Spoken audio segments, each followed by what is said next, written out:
جب حضرت محمد صلی اللہ علیہ وسلم کی عمر 25 برس کی ہوئی تو اس وقت تک وہ اپنی صداقت اور امانت داری کی وجہ سے ہر طرف ان کی شہرت کا بول بالا ہو چکا تھا، اور وہ صادق اور امین کے لقب سے پہچانے جاتے تھے۔ ہر زمانے کے ہر دور کے لوگ ان کو صادق اور امین کے لقب سے یاد کرتے تھے۔ چنانچہ عرب کی ایک بہت ہی معزز اور مالدار خاتون جس کا نام ختیجہ تھا اور وہ طاہرہ کے نام سے مشہور تھی، انہوں نے آپ صلی اللہ علیہ وسلم کو یہ پیغام بھیجا کہ آپ ان کا مال تجارت لے کر ملک شام کو جائیں، اور جو معاوضہ وہ اپنے باقی لوگوں کو مال تجارت لے کر جانے پہ دیتی ہیں وہ آپ صلی اللہ علیہ وسلم کو ان کا دگنا دیں گی۔ حضرت محمد صلی اللہ علیہ وسلم نے ان کی یہ پیشکش قبول کر لی اور ان کے ایک غلام جس کا نام میسرہ تھا ان کو لے کر اور تمام بنیادی ضروریات سامان لے کر سفر پر روانہ ہو گئے۔ اس تمام تر سفر میں حضرت محمد صلی اللہ علیہ وسلم کے ساتھ میسرہ برابر کا شریک تھا۔ جب یہ دونوں اپنا تجارت کا سامان لے کر بازار بصرہ میں داخل ہوئے تو ایک راہب نستورہ نام کی خانقاہ کے قریب اترے۔ راہب نستورہ نام کی خانقاہ کے نیچے اترے۔ وہاں پہ موجود ایک راہب میسرہ کی طرف آیا جو کہ اسے جانتا تھا، اور اس نے ان سے پوچھا، میسرہ یہ کون ہے جو اس درخت کے نیچے اترا ہے؟ میسرہ نے کہا کہ یہ قریش میں سے ہے۔ اس راہب نے پوچھا، سوائے نبی کے کبھی کوئی اس درخت کے نیچے نہیں اترا؟ مجھے ایک بات بتاؤ، کیا اس کی آنکھوں میں سرخی رہتی ہے؟ اس پر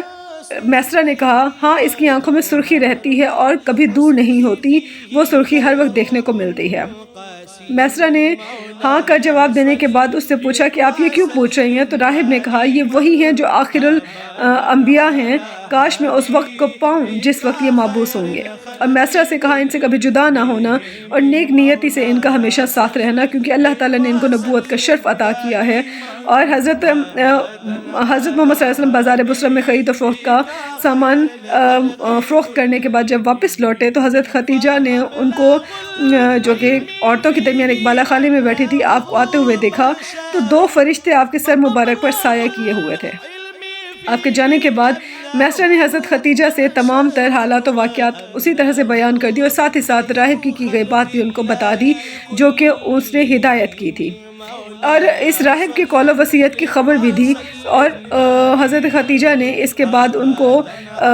پیغام دیا کہ وہ حضرت محمد صلی اللہ علیہ وسلم کے ساتھ نکاح کریں گی اور ان کی زوجہ بننے کے بعد اپنا تمام تر مال و دولت ان کے دین کی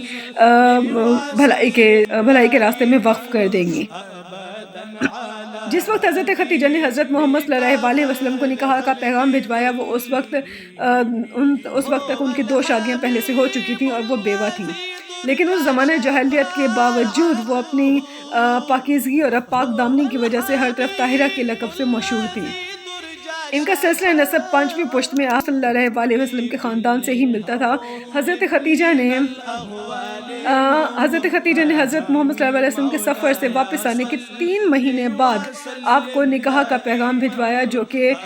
بنی منیہ کی بہن نفیسہ کے ذریعے سے آپ کو بھیجا۔ آپ نے اس نکاح کی درخواست کی خبر اپنے چچاؤں کو دی، اور جس کو کہ زیر غور کرنے کے بعد آپ کے چچا ابو طالب اور امیر حمزہ اور دیگر خاندان کے لوگ راضی ہوئے، اور اس کے بعد حضرت ختیجہ کے مکان پر پہنچے اور ان کا نکاح کر دیا۔ شادی کے وقت حضرت محمد صلی اللہ علیہ وسلم کی عمر 25 برس جبکہ حضرت ختیجہ کی عمر 40 سال کی تھی۔ ابو طالب نے نکاح کا خطبہ پڑھا اور اس کے بعد ان کا حق 500 اور ان کا حق مہر مقرر کر دیا۔